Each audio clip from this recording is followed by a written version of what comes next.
8 साल पहले एक दिन बारिश और ठंडी हवा के झोंकों के बीच से होते हुए मैं आगरा की सबसे अप्रतिम सड़कों में से एक यमुना किनारे की सड़क पर अपनी साइकिल लेकर निकल पड़ा था। और इस दिन को अपने कैमरे में कैद कर मैंने एक फोटो निबंध बनाया था।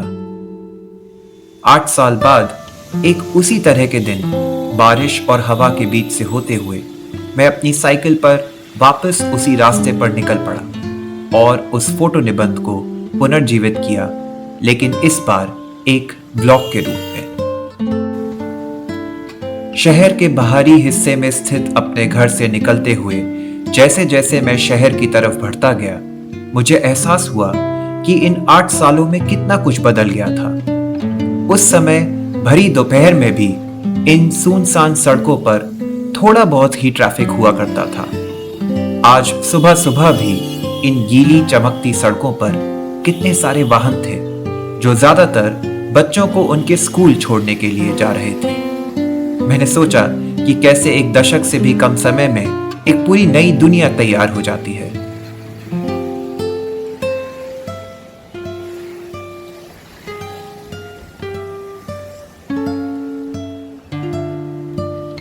आगरा जैसे ऐतिहासिक शहर में आप इतिहास के अवशेषों से बहुत देर तक दूर नहीं रह सकते।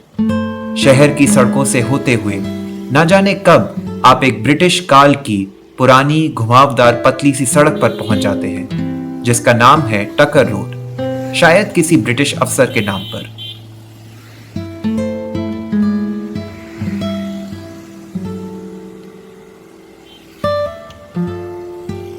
ये शहर के उन चुनिंदा इलाकों में से है जो अब तक बहुत कुछ नहीं बदले हैं। हालांकि कभी शांत अकेली रही टकर रोड पर अब ट्रैफिक जरूर काफी बढ़ चुका है।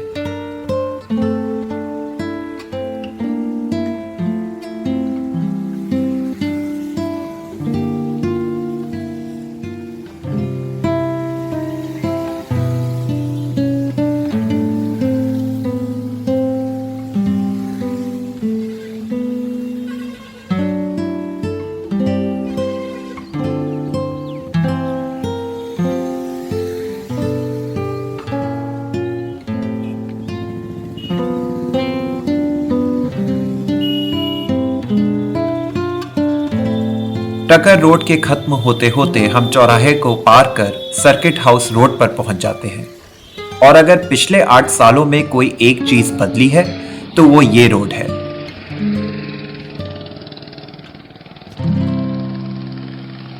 ब्रिटिश काल की एक और विरासत, ये सड़क आजादी के पहले के समय के अपने महत्व को आज के समय में भी बरकरार रखे हुए है।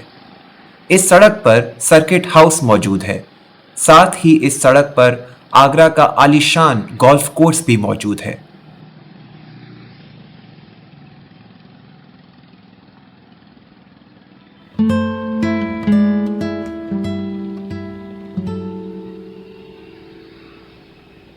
और जहां सर्किट हाउस और गोल्फ कोर्स अब भी अपनी जगह पर पहले की तरह बने हुए हैं, वहीं सड़क की दूसरी तरफ एक ऐसी चीज है जो न केवल मौजूदा समय की बल्कि विकास, आधुनिकता, शहरीकरण और शहरी ढांचे की सबसे प्रतीकात्मक पहचान बन चुकी है। वो है मेट्रो रेल। जी हां, लगभग 20 किलोमीटर के कुल दायरे में फैले आगरा शहर को अपनी मेट्रो रेल मिल चुकी है। पर इस विशाल मेट्रो ऑफिशियल और रेजिडेंशियल कॉम्प्लेक्स की जगह एक समय एक विशाल जंगल हुआ करता था।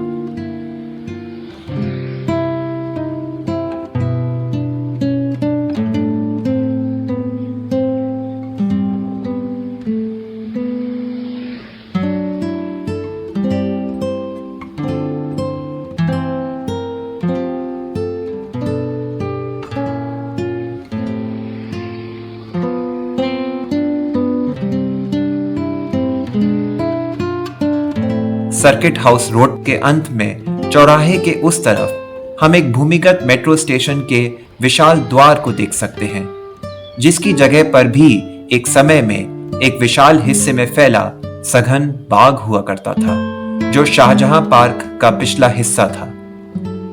खास बात यह है कि जबकि पार्क और जंगल के कई पेड़ विकास की बलि चढ़ गए, गोल्फ कोर्स पर कोई आंच नहीं आई। बहरहाल ये पेड़ों से भरे सघन इलाके जानवरों और पक्षियों की बीसियों प्रजातियों का एक समय में घर हुआ करते थे। सोचता हूं अपना आशियाना खोने के बाद वो कहां गए होंगे।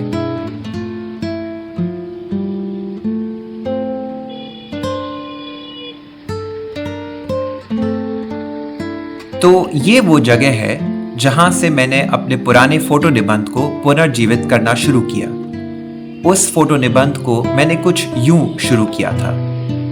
जैसे जैसे आप साइकिल चलाते हुए ढलान पर उतरते जाते हैं, आपके चेहरे पर ठंडी हवा के झोंके लगते रहते हैं और हल्की हल्की रिमझिम बारिश आप पर गिरती रहती है।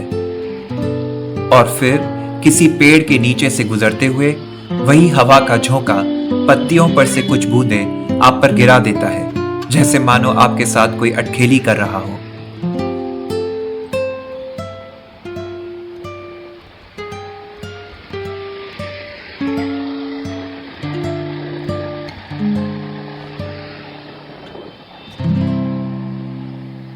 सावन के मौसम में साइकिल पर सैर करने जैसा कुछ नहीं है, और अगर आप में हिम्मत हो तो आप एक तरफ से 8 किलोमीटर लंबी साइकिल यात्रा करके आगरा की खूबसूरत यमुना किनारे की सड़क पर पहुंच सकते हैं, और इसके बदले में आपको मिलेगा एक अद्भुत अनुभव जो शायद ही कहीं और मिल सकता है, और वो है इतिहास से होकर साइकिल पर गुजरना।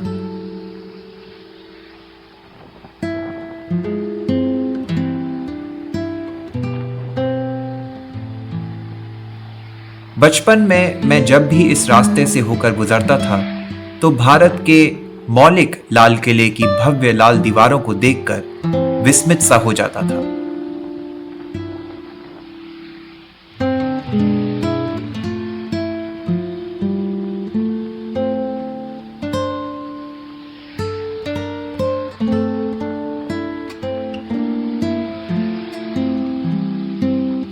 इस सड़क को छूती हुई भव्य घुमावदार दीवारों को साक्षात देखना जैसे आपको यथार्थ से परे ले जाता था।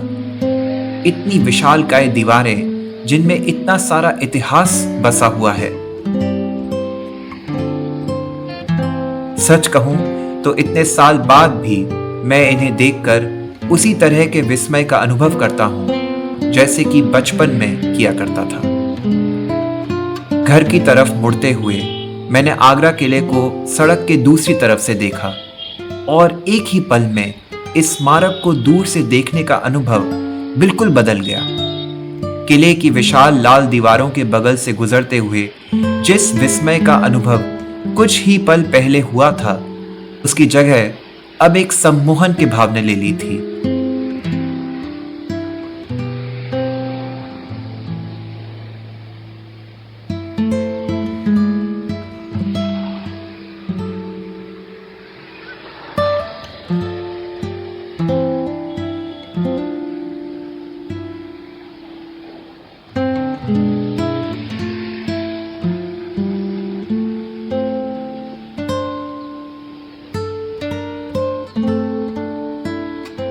इस भव्य किले को अपने पूरे वैभव में देखते हुए मैं सोच रहा था कि सदियों पहले मुगल सम्राट अपनी विरासत को लेकर कितना अजेय महसूस करते होंगे, पर आज साम्राज्यों के दौर को गुजरे हुए भी एक जमाना बीत चुका है। और ये सोचकर मैं मन ही मन हंस दिया कि आज खुद को राजा समझने वाले जो इस विरासत को मिटाने को आतुर हैं, वो भी एक अजेयता के भाव से पीड़ित हैं। यमुना किनारे की सड़क के अंत में पहुंचते पहुंचते जहां से आपको यमुना के किनारे पर और आगे की तरफ मौजूद ताजमहल दिखाई देता है, इस हकीकत का एहसास आपको अभिभूत कर सकता है कि मुगल साम्राज्य की ताकत का सबसे महान प्रतीक आपके पीछे मौजूद है, और आप मुगल वास्तुकला की खूबसूरती के सबसे अहम प्रतीक के रूबरू हैं। और फिर मेरी नजर एक पेड़ पर पड़ी। मुझे याद आया कि मैंने इस पेड़ को अपनी 8 साल पुरानी साइकिल यात्रा में भी देखा था, और अपने फोटो निबंध के लिए इसके मेहराब जैसे झुकाव की आड़ से ताजमहल की एक तस्वीर ली थी।